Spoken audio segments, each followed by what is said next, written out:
Baik, kali ini kita akan membahas tentang transformasi data ordinal ke data interval.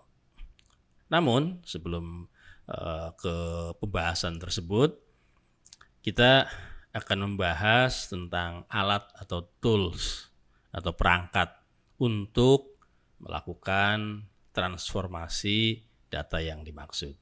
Nah, alat ini ada beberapa, ada yang namanya SUCC 97, ada yang namanya STAT 97, dan ada yang lainnya.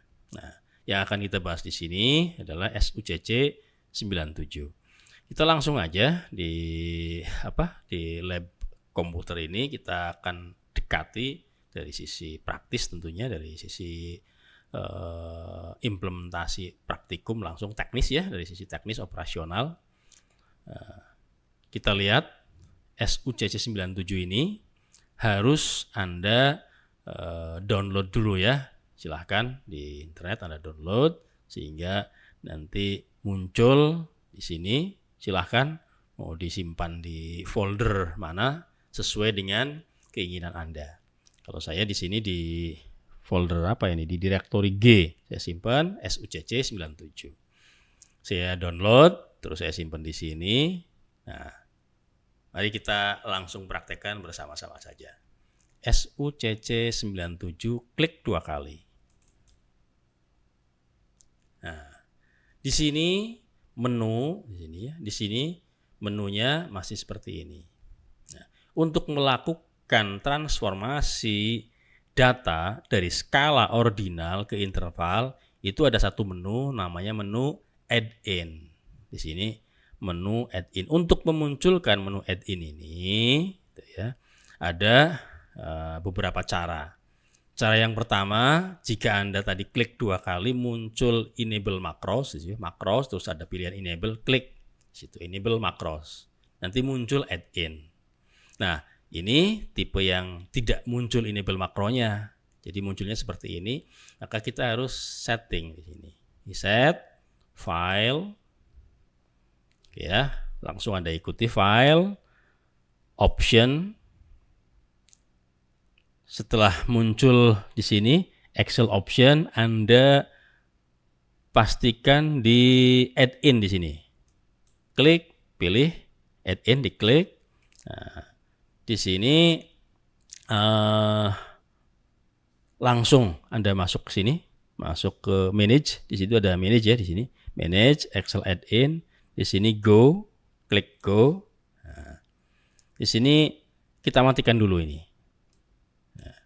Dan asumsinya Anda belum mengeset successive interval. Kalaupun sudah di set, nggak apa-apa, kita matikan. Terus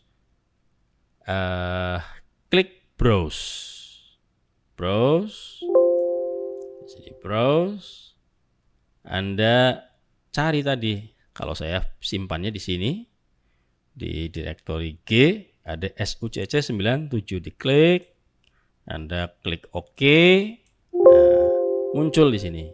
Nah, karena saya sudah pernah ada pernyataan seperti ini. Kalau Anda yang pertama kali tentunya langsung muncul di sini successive interval. Nah, kalau saya sudah, oke, nggak apa-apa. Do you want to replace it? Yes. Itu aja ya. Jadi yes. Kita klik OK. Muncullah menu add-in di sini. Nah, menu ini atau fasilitas ini, fitur ini yang akan digunakan untuk mentransformasikan data ordinal yang kita punyai, yaitu yang ada di tabulasi ya, ke dalam skala interval. Kenapa ditransformasikan? Karena ada persyaratan bahwa untuk analisis verifikatif nanti kita pakai regresi, multiple regression, ataupun pakai path analysis. Di situ ada satu persyaratan untuk regression, dia tipe datanya minimal adalah skala interval.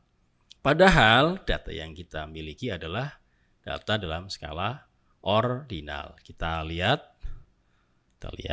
filenya.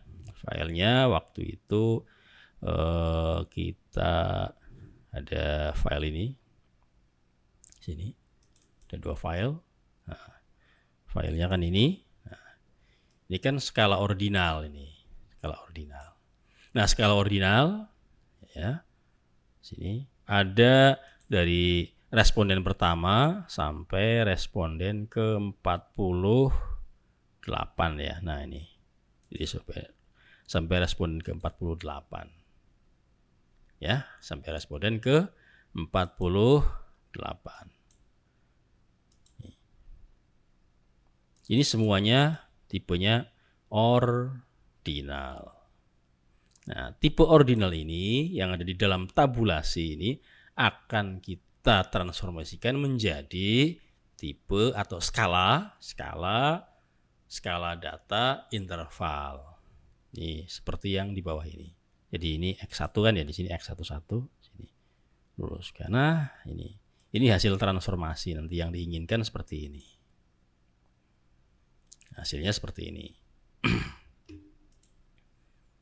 Bagaimana caranya? Nah, itu ya.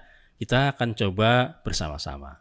Nah, kemarin kita di episode sebelumnya sudah membahas di file mana ini? Ada file, open, kita ada namanya data skripsi kalau nggak salah di sini. Nah, ini kita hapus ya. Nah, jadi belum ada ini. Nah, kemarin kan itu udah sampai sini di X1, terus X2Y-nya silahkan. Uji instrumen juga sudah, terus analisis deskriptif juga. Nah, ini di X1 ini. Kita fokus di X1. X2 dan Y sama caranya. X1-nya tergantung variabel penelitian Anda. Oke, kita lanjut. Bagaimana sih caranya sih? Bagaimana caranya untuk mentransformasikan? Caranya sederhana, cukup simple, cukup dengan beberapa langkah. Langkah pertama di sini, klik menu add-in.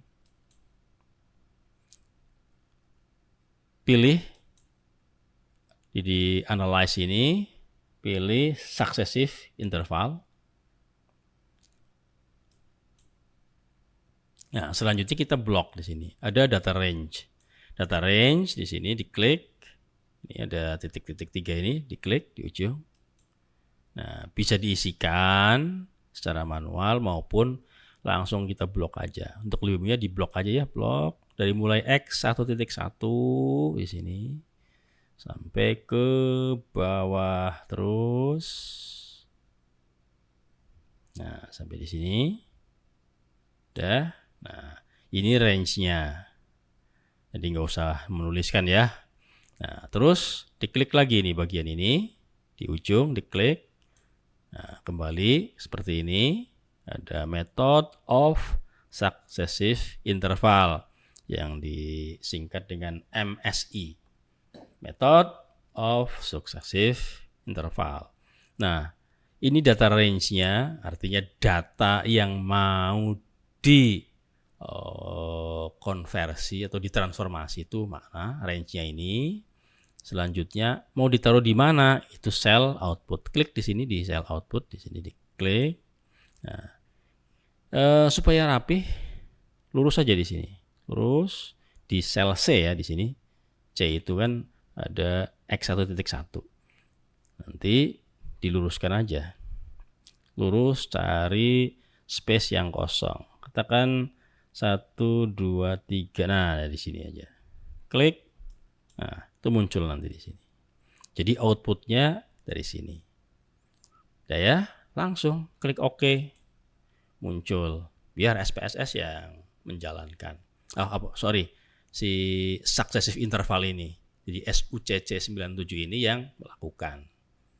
Dia yang menghitung secara otomatis. Hasilnya ya seperti ini. Nih kita tuliskan misalkan di sini responden kan ya. Responden. Ini responden yang pertama, yang kedua, ya. Coba tipenya apa ya? Coba di home tipenya Arial aja.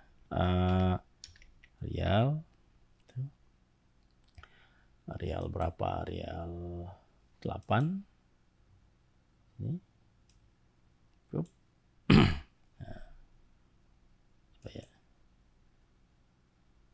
Arial 8 cukup. Nah, di sini di blok 1 dan 2-nya di blok, tarik ke bawah. Terus responden sampai harusnya 48 ini. Ya, betul. Sampai 48. Terus kita rapihkan di sini. Ini kan ada 2 digit, ada yang di sini 0 digit di belakang koma gitu kan ya, ada yang 3 digit di belakang koma. Kita samakan aja 2 digit di belakang koma, caranya di blok. Udah blok semuanya. Udah di blok. Coba blok ya di sini sampai ini, sampai sel R di blok kita cari. Nah, ini ada 2 digit di belakang koma, semuanya seragam. Nah, tinggal dirapihkan tentunya. Sini misalkan Arialnya berapa di sini bebas. Misalkan Arial 10 untuk judul ya. Oke. Kita bold responden dan sininya juga misalkan kita bold pakai judul. Kan bisa seperti itu. Ya, ini aksesoris saja silahkan sesuai dengan keinginan kita. Nah, ini itu. Terus ini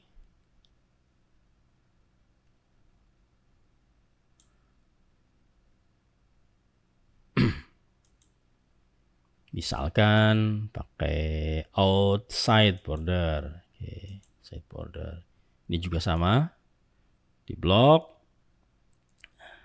Ya. Di blok. Di sini outside border, boleh. Nah, seperti itu. Terus nanti kita buat misalkan di sini totalnya pakai outside border juga. Nah, di sini tuliskan X1. Artinya ini totalnya ya, variabel X1. Nah, ini yang disebut dengan data dengan skala interval. Nah, sedangkan ini yang disebut dengan data berskala ordinal. Kenapa diubah dari ordinal ke interval? Tadi sudah ada alasannya ya, karena memang mensyaratkan bahwa untuk regresi ataupun untuk path analisis nanti untuk analisis verifikatif ada persyaratan minimal data berskala interval. Ini udah skala interval. Selanjutnya di sini tinggal ditambahkan. Nambahnya seperti biasa, pakai sum, auto sum, enter. Ya, untuk kerapihan kita pakai Arial aja semuanya. Arial 8 misalkan. Nah, terus di posisi di tengah, kan? Oke. Bold untuk Untuk totalnya jumlahnya misalkan bold, tarik seperti ini. Nah, ini data dengan skala interval. Ini totali. Supaya rapi, sini terapihkan. Klik kanan, format cell, biasa, border, tengahnya diklik sini ya. Ini udah nggak usah, nggak ada. Bawahnya kasih. Oke. Jadi udah rapi. Nah, ini yang disebut dengan data dengan skala interval. Dari mana? Dari sini, ordinal.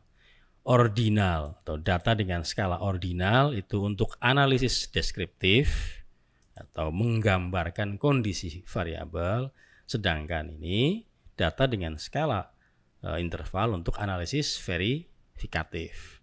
Analisis verifikatif itu nanti gunanya adalah untuk mencari seberapa besar pengaruh X1 terhadap Y, pengaruh X2 terhadap Y, dan seterusnya. Gitu ya. Jadi persyaratannya adalah data interval. Caranya sudah diterangkan. Urutan-urutannya tadi. Saya kira sudah jelas di sini untuk mengubah dari ordinal ke interval.